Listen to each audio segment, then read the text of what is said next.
Hello students, this is Siddharth Chauhan और आज हम एक नया टॉपिक डिस्कस करेंगे जिसको रेजोनेंस बोलते हैं। ठीक है, तो रेजोनेंस वर्ड आपने जनरली सुना होगा 11th क्लास के अंदर। ठीक, और ये आने वाले कई सारे एग्जाम्स में, बेसिकली 12th क्लास के बाद जितने भी एग्जाम्स होते हैं जैसे नीट हो गया, जेईई हो गया, उन सब में इसकी जरूरत पड़ती रहती है। जनरली इसको हम ऑर्गेनिक केमिस्ट्री के अंदर डील करते हैं। तो आइए पढ़ते हैं रेजोनेंस किसको कहते हैं। तो देखिए, नेचर के अंदर बहुत सारे ऐसे कंपाउंड्स पाए जाते हैं जिनकी प्रॉपर्टीज को आप किसी एक स्ट्रक्चर से एक्सप्लेन नहीं कर सकते। ठीक है, तो देयर आर मैनी कंपाउंड्स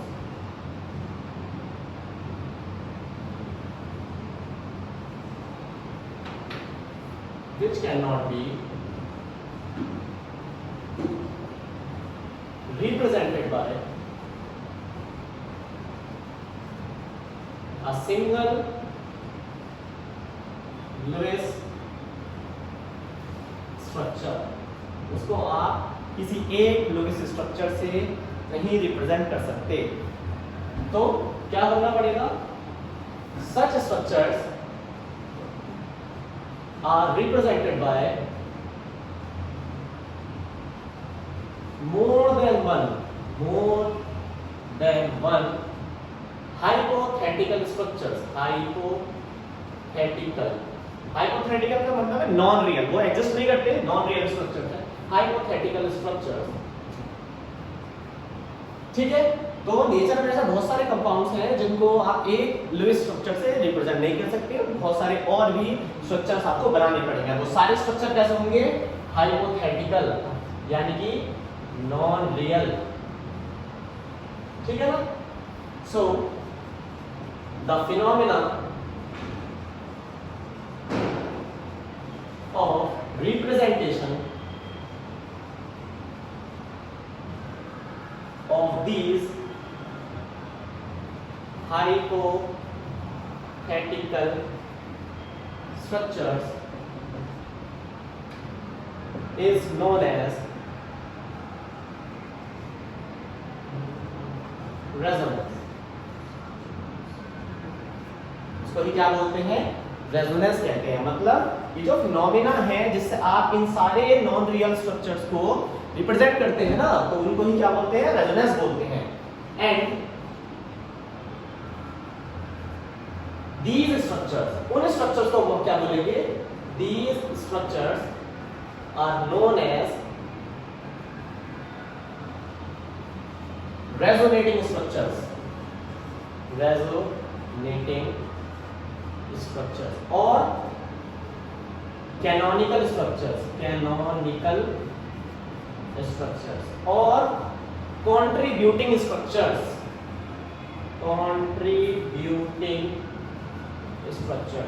ठीक है, तो कुछ अलग सा लगा है कि पहले हमने कुछ और पढ़ा था, इस बार कुछ और डेफिनेशन निकल के आई है। ठीक है, तो ऐसे ही हम जो है जितने भी अपने डाउट्स होंगे ना, जो भी हम चीज गलत पढ़ लेते हैं तो उसको हम क्लियर करेंगे इस वीडियो में। ठीक है, तो बेसिकली ये फिनोमेना है जिसमें आप कई सारे नॉन रियल स्ट्रक्चर्स को एक्सप्लेन करते हैं, नॉन रियल स्ट्रक्चर्स को रिप्रेजेंट करते हैं किसी भी एक कंपाउंड। ठीक, उस फिनोमेना को रेजोनेंस कहेंगे। और वो जो स्ट्रक्चर्स आप नॉन रियल स्ट्रक्चर्स बनाएंगे, उन नॉन रियल स्ट्रक्चर्स को रेजोनेटिंग स्ट्रक्चर्स या फिर कैनोनिकल स्ट्रक्चर्स या फिर कंट्रीब्यूटिंग स्ट्रक्चर कहते हैं। ठीक है, तो बेसिकली आपका जो टर्मिनोलॉजी है, ये रेजोनेंस, ये जो कांसेप्ट है, ये आया कैसे? तो देखिए क्या है, इसको जनरली आप ऑर्गेनिक में इस्तेमाल करते हैं। तो ऑर्गेनिक में जब हम पढ़ते हैं तो हम सबसे ज्यादा स्टडी करते हैं बेंजीन के बारे में। तो स्टार्टिंग की बात है, लेट 1825 सन 1825 की बात है। एक बहुत अच्छे साइंटिस्ट, यानी बहुत बड़े साइंटिस्ट, सर माइकल फैराडे, उन्होंने एक कंपाउंड की डिस्कवरी करी। ठीक है, और कंपाउंड की जब उन्होंने डिस्कवरी करी, लेकिन अभी तक वो उसका स्ट्रक्चर नहीं बता पा रहे। ठीक है, एक नया कंपाउंड बना लेकिन वो उसका स्ट्रक्चर नहीं बता पा रहे कि क्या होगा। तो देखिए, जब भी कोई कंपाउंड का सिंथेसिस होती है तो हमें उसका स्ट्रक्चर बताना पड़ता है कि हाँ, ये कंपाउंड है जो बना है और इसका एक स्ट्रक्चर है, और वो स्ट्रक्चर उस कंपाउंड की सारी प्रॉपर्टीज को सेटिस्फाई करना चाहिए। तो देखिए, 1825 में सर माइकल फैराडे ने क्या बनाया? तो 1825 में सर माइकल फैराडे ने बनाया था बेंजीन। जी हाँ, माइकल फैराडे जो कि माने जाते हैं बहुत बड़े फिजिसिस्ट, इलेक्ट्रिसिटी में उनका बहुत अच्छा रोल है, तो उन्होंने ही बेंजीन को बनाया है।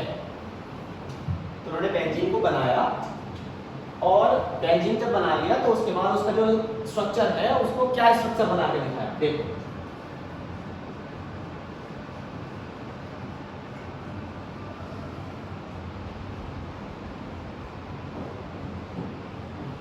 बेंजीन का ये स्ट्रक्चर बना के दिखाया, क्योंकि फॉर्मूला बना निकल चुका था कि जो उन्होंने कंपाउंड बनाया उसका फॉर्मूला था C6H6 और जो उन्होंने स्ट्रक्चर दिया वो ये स्ट्रक्चर दिया और उस कंपाउंड का नाम बताया उन्होंने फीन बाय फैराडे। ठीक है ना, फैराडे ने इस स्ट्रक्चर का नाम या इस कंपाउंड का नाम क्या बताया? फीन बताया। ठीक, तो देखिए यहाँ पे क्या है, डबल बॉन्ड है, ट्रिपल बॉन्ड है, डबल बॉन्ड। तो यानी कि ये एक अनसैचुरेटेड हाइड्रोकार्बन है। इसका मतलब क्या है कि ये अनसैचुरेशन का टेस्ट देना चाहिए था, ठीक है ना। इट शुड गिव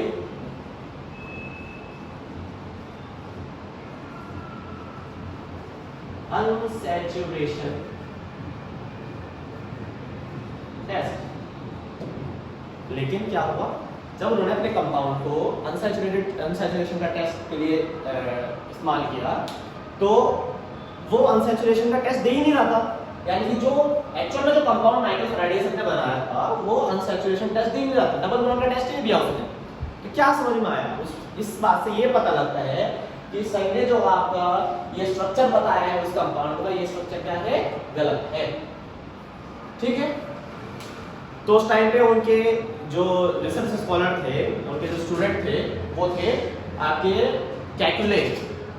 तो कैकुले को उन्होंने सस्पेंड किया हुआ था किसी वजह से, और कैकुले एक दिन आए, उन्होंने कहा कि सर मुझे जो आपने कंपाउंड बनाया है उसका स्ट्रक्चर मिल चुका है। उन्होंने कैसे मिला? तो कहा कि मैंने रात में एक सपना देखा और सपने में देखा कि सांप जो है वो रिंग बना रहा है और उसने अपनी पूंछ को अपने मुंह के अंदर दबाया हुआ है, तो उससे एक रिंग बनी। तो उन्होंने कहा, तो फिर उन्होंने कहा कि देखिए सर आपका फॉर्मूला है C6H6 और तो वो ऐसे स्ट्रक्चर बनेगा।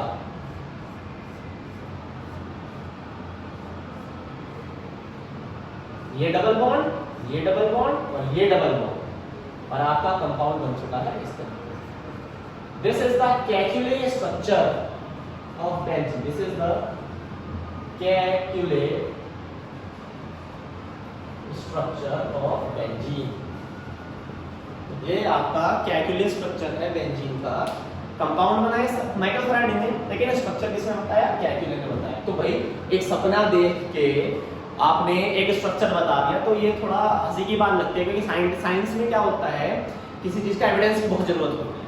ठीक, तो उस टाइम देखो जब भी किसी चीज की रिसर्च होती है ना, तो साइंटिस्ट लोग कुछ है जो उसके फेवर में बात करते हैं, कुछ है जो उसके अपोजिशन में बात करते हैं। तो ऐसे ही कई सारे और साइंटिस्ट निकल के आए जिन्होंने इसको अपोजिशन में बात करी, तो उन्होंने कहा कि नहीं ऐसा स्ट्रक्चर तो हो ही नहीं सकता है। ठीक, उन्होंने अपने अपने नए नए स्ट्रक्चर बनाने शुरू कर दिए और देखो कैसे कैसे स्ट्रक्चर बन गया है बेंजीन के उस टाइम पे। किसने कहा कि बेंजीन का स्ट्रक्चर ये बनेगा? ये बेयर आए, बेयर ने कहा कि इसका बेंजीन का स्ट्रक्चर ये नहीं है, ये बना बेयर। ठीक, फिर एक और आए जिन्होंने दिया, ये था हाफ बॉन्ड स्ट्रक्चर। ठीक है ना,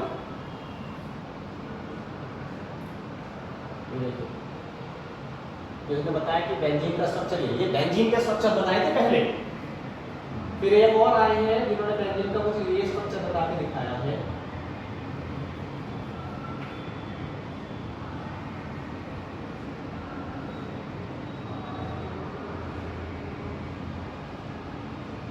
ठीक, एक और स्ट्रक्चर बताया बेंजीन का।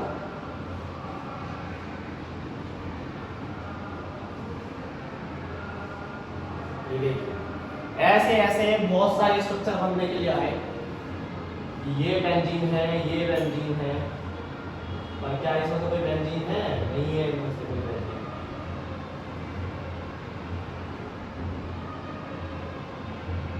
ठीक है ना, ऐसे स्ट्रक्चर दिख रहे थे, ये सब बेंजीन बताए गए। ठीक, लेकिन जब बाद में जाके रिसर्च हुई तो रिसर्च में पता लगा कि भाई देखो ऐसे ये जिन पर मैंने टिक किया हुआ है ना, ये स्ट्रक्चर तो आज तक कभी भी एग्जिस्ट नहीं करे, कभी सिंथेसिस नहीं हुई इन कंपाउंड्स की।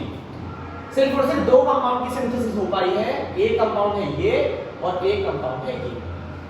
इसको हम ऐसे भी लिखते हैं,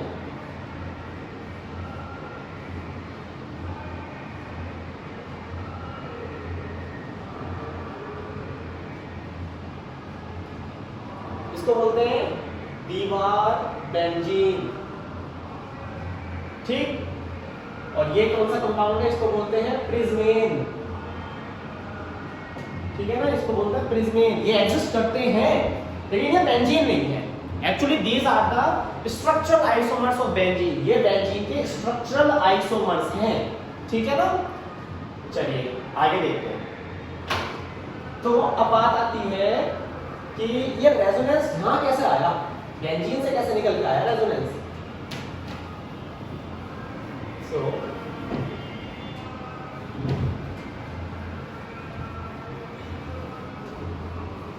बेंजीन से रेजोनेंस ऐसे निकल के आता है। देखिए अगर हम बात करें कार्बन कार्बन डबल बॉन्ड की, ठीक, तो कार्बन कार्बन की जो डबल बॉन्ड की लेंथ होती है, बॉन्ड लेंथ होती है, it is near about 1.34 angstrom, ठीक। जो carbon carbon single bond length होती है वो होती है करीब 1.54 एंगस्ट्रॉम, ठीक है। तो जैसे कैटिले ने बताया था कि आपका जो कार्बन है, बेंजीन है, उसका स्ट्रक्चर बताया वो कुछ इस तरीके से बताया, ठीक है ना। यानी कि इस कंपाउंड के अंदर दो टाइप की बॉन्ड लेंथ है, एक तो है कार्बन कार्बन डबल बॉन्ड की और एक है कार्बन कार्बन सिंगल बॉन्ड, ठीक। तो यानी कि दो अलग अलग टाइप की बॉन्ड लेंथ होनी चाहिए थी। लेकिन बाद में क्या हुआ, जब साइंस थोड़ी इवॉल्व हुई, इवोल्यूशन हुआ, तो फिर नई नई तरीके की टेक्निक्स निकल के आई। तो उनमें से एक टेक्निक थी इलेक्ट्रॉन डिफ्रैक्शन टेक्निक, जिससे आप किसी भी कंपाउंड का स्ट्रक्चर पता कर सकते हैं। तो फोटो खींचा, फिर इस कंपाउंड का फोटोग्राफ ली गई, तो फोटोग्राफ कुछ इस तरीके की आई,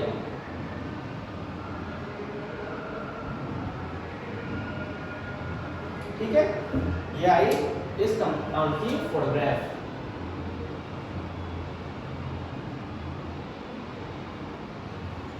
तो ये ब्लैक कलर के डॉट्स हैं, these black dots are nothing but carbon atoms and these blue color dots are nothing but hydrogen atoms, ठीक है। यानी कि हाइड्रोजन और कार्बन के न्यूक्लियस की फोटो खींच रही है।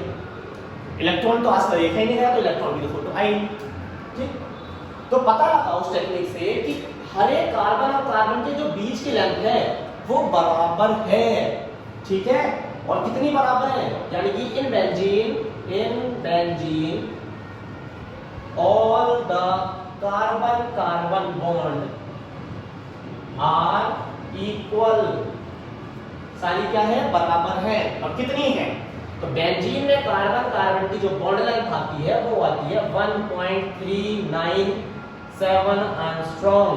देखिए 1.397 एंगस्ट्रॉम निकल के आई, यानी कि ना ही ये सिंगल बॉन्ड के बॉन्ड लेंथ के बराबर है, ना ही ये डबल बॉन्ड की बॉन्ड लेंथ के बराबर। It is between the single bond and the double bond bond length, ठीक है ना। ये इन दोनों बॉन्ड लेंथ के बीच में है। तो इससे क्या पता लग रहा है, इससे पता ये लग रहा है कि ये जो डबल बॉन्ड्स बनाए हुए हैं, ये जो डबल बॉन्ड बनाए हुए हैं, ये एक जगह फिक्स नहीं है, ठीक है। ये एक जगह लोकलाइज्ड नहीं है, these are not localised, this implies that the pi bonds are not localized, ठीक है ना। ये क्या नहीं है, localized नहीं है। फिर एक नई टेक्निक निकल के आई जिसको बोलते हैं प्रोटोन एनएमआर, ठीक है। प्रोटोन एनएमआर से पता लगा कि ये जो आपने कंपाउंड बनाया है ना, इसके चारों तरफ बिल्कुल एक रिंग बना हुआ है इलेक्ट्रॉन्स का, ठीक। वो बात की बात है, वो आपको प्रोटोन एनएमआर अभी डिस्कस नहीं करेंगे, वो बात की क्लास में डिस्कस करेंगे, ठीक है ना। तो यहाँ से पता लगता है कि जितने भी आपके ये पाई बॉन्ड हैं, ये जो पाई बॉन्ड हैं, ये किसी दो कार्बन के बीच में फिक्स नहीं है। These are not fixed between two carbon, these are actually delocalising, ठीक है ना। ये घूम रहे हैं, ये मोशन में हैं। यानी कि अगर इसका स्ट्रक्चर ऐसा है तो क्या मैं इसको ऐसे बनाऊं तो कोई दिक्कत है, नहीं है, ठीक। तो हम जो बेंजीन के दो स्ट्रक्चर पढ़ते हैं, these are the two structures of benzene, ठीक है ना। ये दो बेंजीन के दो स्ट्रक्चर हैं जो बेंजीन ऐसा भी हो सकता है और ऐसा भी हो सकता है, और इनको सेपरेट करते हैं तो बस दिखाते हैं हम डबल हेडेड एरो से, ठीक है ना। और हम ये कहते हैं कि ये जो डबल हेडेड एरो है इसका मतलब है कि ये बेंजीन है जो कभी इसमें कन्वर्ट हो रहा है और ये कभी इसमें कन्वर्ट हो रहा है, जो कि सरासर गलत है, ठीक है ना। कैसे? एक्चुअल में these two structures are hypothetical, ये दोनों स्ट्रक्चर क्या है? हाइपोथेटिकल स्ट्रक्चर है। क्यों? क्या बेंजीन के डबल बॉन्ड एक जगह फिक्स है क्या, जैसे इसमें दिखाए गए हैं? नहीं, बेंजीन के डबल बॉन्ड जो है, जो पाई बॉन्ड है, वो कि डीलोकलाइज्ड है, वो कि घूम रहे हैं हर जगह। तो कैसे दिखा सकते हैं इसको ऐसे? तो ये क्या रियल स्ट्रक्चर हुए? नहीं, these are not the real structure, these are the hypothetical structures। और इस एक बेंजीन को आपने दो हाइपोथेटिकल स्ट्रक्चर से रिप्रेजेंट करके दिखाया। So this phenomena of representation of benzene in the two different structures, this is known as resonance, ठीक है ना। इस phenomena को बोलेंगे resonance, and these structures, और ये जो स्ट्रक्चर बने, इनको बोलेंगे resonating structures, इनको बोलते हैं resonating structures, ठीक है। बात समझ में आई? तो एक्चुअली हम दिखाएंगे कैसे इलेक्ट्रॉन है का, तो जो दिखाने का तरीका है वो ऐसा है।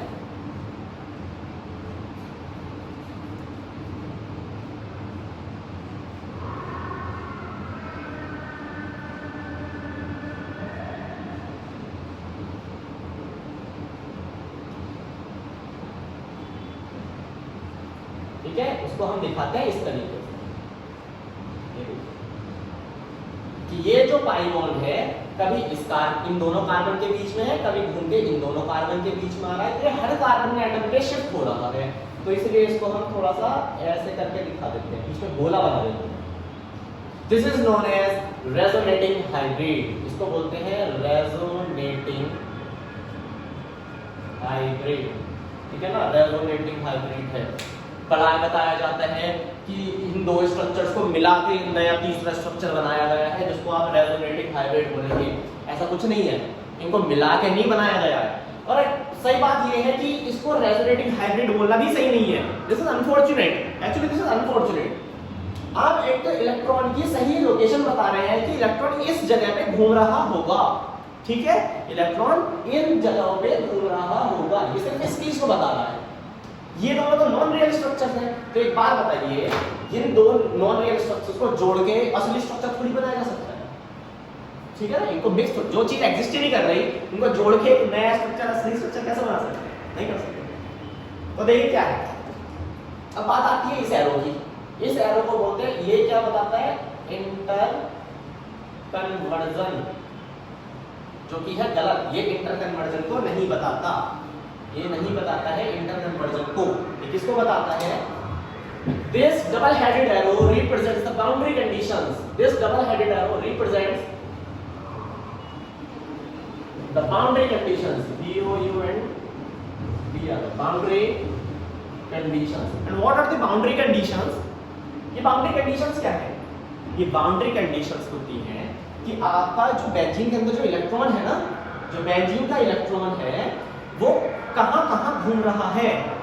तो देखो, या तो बेंजीन में इलेक्ट्रॉन इन दोनों कार्बन एटम के बीच में हो सकता है, इन दोनों के और इन दोनों के बीच में, या फिर वो घूम के कहां सकता है? इधर से घूम के कहां चला गया? इधर, तो वो इधर आ सकता है, इधर है या इधर। तो जो इलेक्ट्रॉन होगा ना, वो सिर्फ इनके बीच में होगा और कहीं नहीं जा सकता, ठीक है। यानी कि बाउंड्री है, इलेक्ट्रॉन इस हद से हद इस जगह आ सकता है और हद से हद इधर आ सकता है, लेकिन इन दोनों के कहां होगा? बीच में कहीं होगा। कहां होगा, कब होगा, किस टाइम पे, कहां, किस जगह होगा, ये कोई भी नहीं बता सकता, ठीक है ना। इलेक्ट्रॉन किस जगह होगा, कब होगा, ये कोई भी नहीं बता सकता है, क्योंकि इलेक्ट्रॉन को अभी तक देखा ही नहीं गया है, ठीक है। इसलिए इनको नॉन रियल स्ट्रक्चर्स कहते हैं। समझ में आई बात? तो बाउंड्री कंडीशंस क्या है कि इलेक्ट्रॉन जो है, electron will be in between these electronic structures only। पर कहां होगा, कहां होगा? कब होगा कोई नहीं जानता, कोई नहीं जानता है, ठीक है ना, कोई नहीं बता सकता इस बात को, ठीक है, कोई नहीं बता पाएगा। चलिए इसका स्क्रीनशॉट ले लीजिए।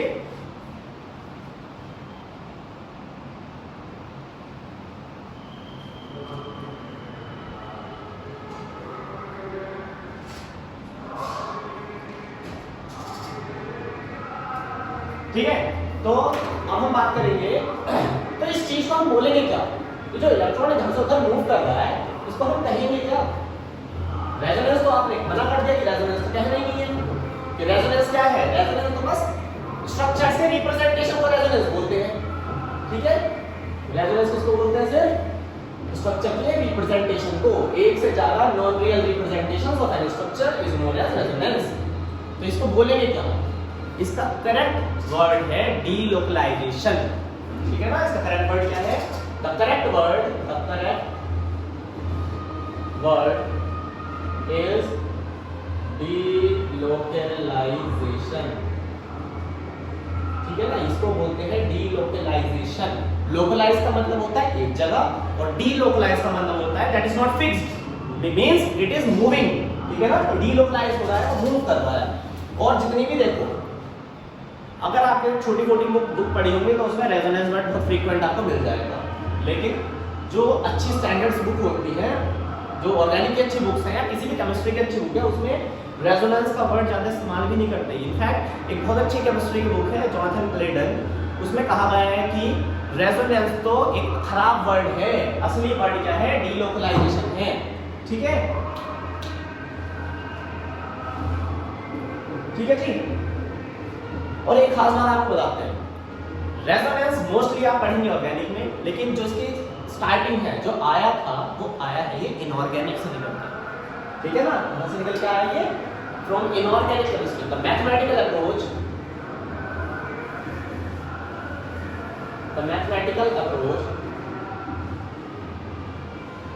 Is from inorganic.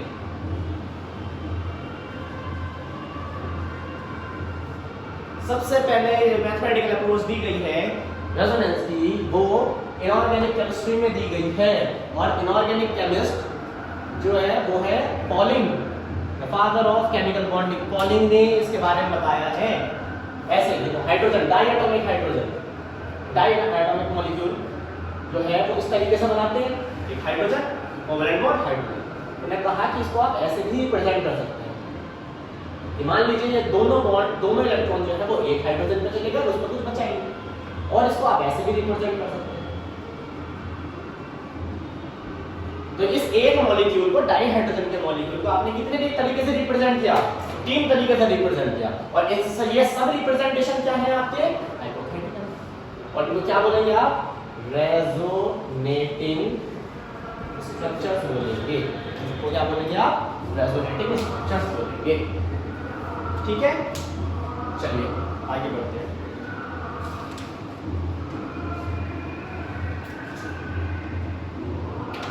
बात आती है डीलोकलाइजेशन की, तो मैं थोड़ा सा आपको बता देता हूं।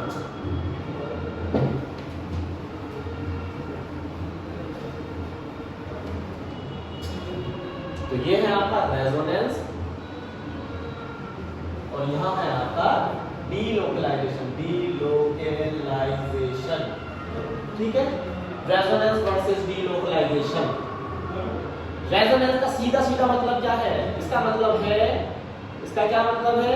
Representation of compound, representation of compound into or more hypothetical structure। दो या दो से ज्यादा हाइपोथेटिकल स्ट्रक्चर में किसी कंपाउंड का रिप्रेजेंटेशन को रेजोनेंस कहते हैं। डीलोकलाइजेशन का मतलब क्या होता है? डीलोकलाइजेशन का सीधा सीधा मतलब है मूवमेंट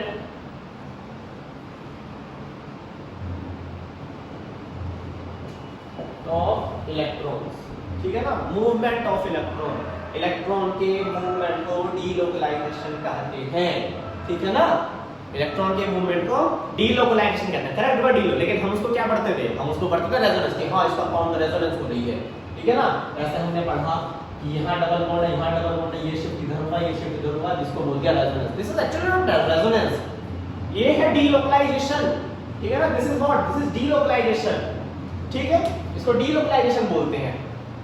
और ये जो डीलोकलाइजेशन है जरूरी नहीं है कि सिर्फ और सिर्फ पाई बॉन्ड में हो या पाई इलेक्ट्रॉन्स करते हो, ये पाई बॉन्ड भी करते हैं और सिग्मा बॉन्ड भी करते हैं। पाई बॉन्ड में जनरली, पाई बॉन्ड में यूजुअली जो डीलोकलाइजेशन था वो फ्रीक्वेंट होता है, मिल जाता है, आसानी से मिल जाता है, ठीक है ना, लेकिन सिग्मा बॉन्ड में डीलोकलाइजेशन जो है वो कहीं कहीं होता है, इन सम केसेस, ठीक है ना, सब केसेस, कुछ केसेस में आपको सिग्मा बॉन्ड, सिग्मा डीलोकलाइजेशन भी मिलता है। जैसे अभी हमने हाइड्रोजन का डाइहाइड्रोजन का स्ट्रक्चर रिप्रेजेंटेशन बताया, तो वहां पे वो सिग्मा बॉन्ड का डीलोकलाइजेशन, तो वो इसका एग्जांपल था। तो ऑर्गेनिक केमिस्ट्री में जो डीलोकलाइज होता है सिग्मा बॉन्ड का, उसको बोलते हैं हाइपर कॉन्जुगेशन। क्या बोलते हैं उसको? हाइपर कॉन्जुगेशन कहा जाता है, ठीक है। और पाई बॉन्ड को हम क्या बोलते हैं? पाई बॉन्ड के डीलोकलाइजेशन को क्या बोलते हैं? हम रेजोनेंस बोलते हैं। लेकिन आप अब तो आपने पढ़ लिया है, तो आप हमेशा करेक्ट चीज को बोलना शुरू करिए, ठीक है ना, करेक्ट चीजों को बोलिए कि इसको डीलोकलाइजेशन बोलते हैं, रेजोनेंस नहीं बोलते हैं। बुक में भले ही रखो आप, जब आपको फॉलो क्या करनी है, आपको फॉलो स्टैंडर्ड बुक करनी है। तो स्टैंडर्ड बुक में क्या दे रखा है? That is delocalisation not resonance, ठीक है। इसका स्क्रीनशॉट ले लीजिए आप।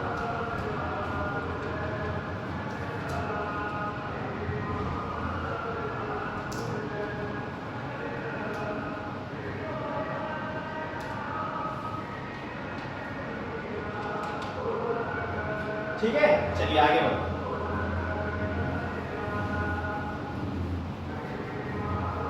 होपफुली आपको रेजोनेंस और डीलोकलाइजेशन में फर्क समझ में आ चुका हो।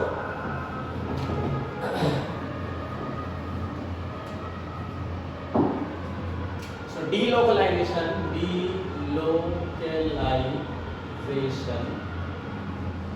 इन ऑर्गेनिक, ये इन अलग है, इन ऑर्गेनिक केमिस्ट्री,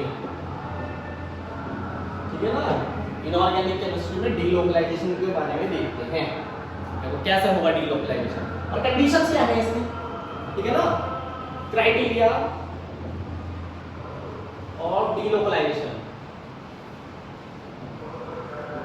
क्या क्या क्राइटेरिया है डीलोकलाइजेशन के? तो सबसे पहला क्राइटेरिया है the compound must be planar, the compound must be planar,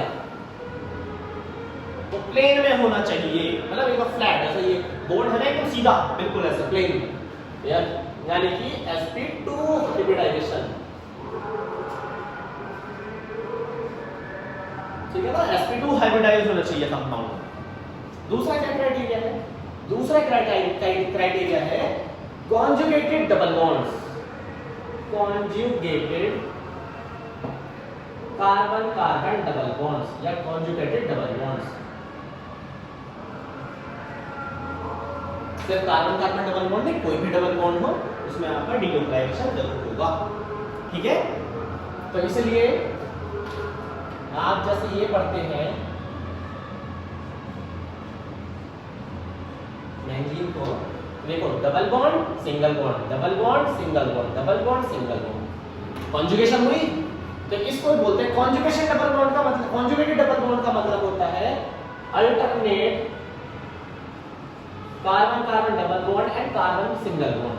पहले डबल बॉन्ड आएगा, फिर सिंगल बॉन्ड आएगा, फिर डबल आएगा, फिर सिंगल आएगा, फिर डबल सिंगल, ऐसे चलता रहेगा। और डीलोकलाइजेशन जहां तक आपको प्लेनरिटी और कंजुगेशन मिलती है, आपका डीलोकलाइजेशन वहां तक चलता रहता है, ठीक है ना। तो यहां देखो डीलोकलाइजेशन कैसे होगा, ये इलेक्ट्रॉन्स इधर शिफ्ट होंगे, ये इधर होंगे और ये इधर, और कैसे बनाएंगे आप इसको?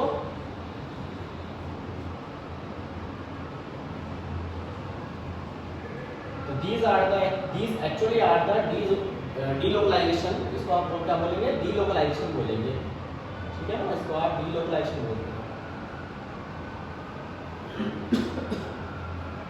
ठीक है, ये आपका क्या हुआ, डीलोकलाइजेशन हो गया बेंजीन के अंदर।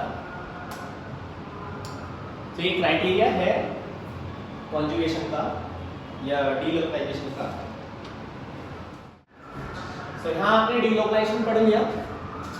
तो नेक्स्ट क्लास में क्या होगा, नेक्स्ट क्लास में मैं आपको बताऊंगा कि डीलोकलाइजेशन आगे आगे कैसे प्रोसीड करते हैं, ठीक है ना। यानी कि आप ऑर्गेनिक केमिस्ट्री में डीलोकलाइजेशन कितने तरीके के हैं, एक्चुअली मतलब उसको कैसे हम पढ़ते क्या है, मोर फ्रीक्वेंटली हम उसको बोलते हैं रेजोनेंस। रेजोनेंस कितने प्रकार के होते हैं, कितने टाइप के रेजोनेंस, ठीक है। तो उस पर अभी हम नेक्स्ट वीडियो निकालेंगे, तो डीलोकलाइजेशन के टाइप देखेंगे, plus are effect, minus are effect क्या होता है, ठीक है, कैसे आप डीलोकलाइजेशन कराएंगे किसी भी कंपाउंड के अंदर, ठीक है। ऑल द बेस्ट, ठीक है, thank you for watching, bye bye.